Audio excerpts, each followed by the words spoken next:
semuanya, kembali lagi sama aku Stefani Feby, NPM 4419210001. Nah, jadi hari ini aku akan menunjukkan contoh form dari PT Wings Surya dan analisis dari tipe data yang ada di form tersebut. Nah, kalau kalian pengen tahu, jangan di skip ya videonya.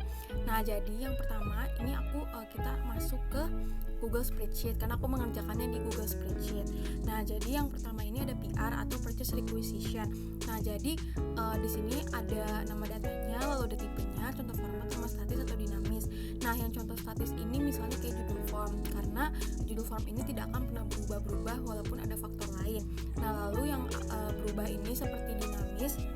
Ini seperti nomor PR itu akan berubah karena kan nomor PR itu berurut sesuai dengan pesanan yang masuk. Nah, begitu juga dengan yang lainnya di sini yang kalian bisa baca di sini. Lalu di sini ada contoh dari purchase requisition. Nah, jadi contoh dari purchase requisition itu seperti ini. Nah, jadi di sini ada nomor ordernya, terus ada quantity available dan ada request quantity-nya. Jadi kan purchase requisition ini kita meminta barang ke inventory gitu ya. Nah, jadi sebaiknya request-nya ini jangan melebihi dari quantity available-nya atau quantity yang ada di inventory. Nah, lalu ada dari contoh PO. Nah, PO di sini juga hampir sama sebenarnya kayak contoh PR tadi. Di sini ada yang statis, ada yang dinamis, tergantung dari dia ini tetap atau berubah dengan adanya faktor gitu. Nah, yang bisa kalian lihat seperti ini. Lalu di sini ada contoh dari purchase order. Nah, seperti ini. Misalnya dari PT Wings Surya ingin memesan ke vendor PT Jaya Utama Santika karena PT Jaya Utama ini sebagai supplier dari PT Wings Surya. Nah, jadi ini yang dipesannya. Jadi hampir sama sebenarnya. Lalu ada totalnya juga nih.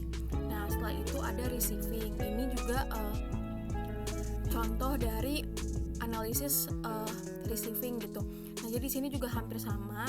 Ini kalian bisa dilihat ada sales dinamis juga.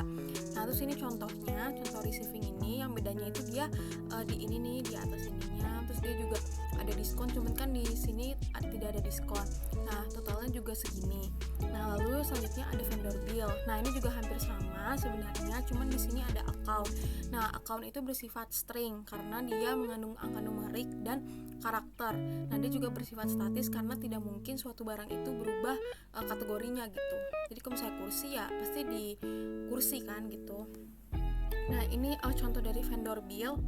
Nah, seperti ini nih, vendornya kan PT Jaya Utama. Nah, terus di sini juga ada account, terus di sini juga ada totalnya hampir sama sih sebenarnya.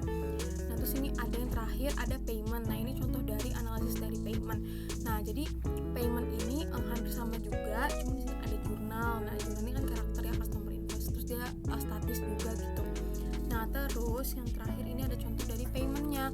Nah, seperti ini hampir sama teman-teman. Cuma di sini ada customer. Nah, customernya itu si Jackson, delivery address-nya itu di sini. Nah, jadi si Jackson tuh memesan ini nih, pesan ini. Terus ini juga ada item. Jadi itemnya itu disesuaikan kodenya itu dengan apa yang dipesan. Kan kayak misal Ciptaden itu kan masuknya ke Wingscare, Wiseda masuknya ke Wingsfood. Nah, jadi kodenya ini gitu. Terus di sini ada totalnya juga.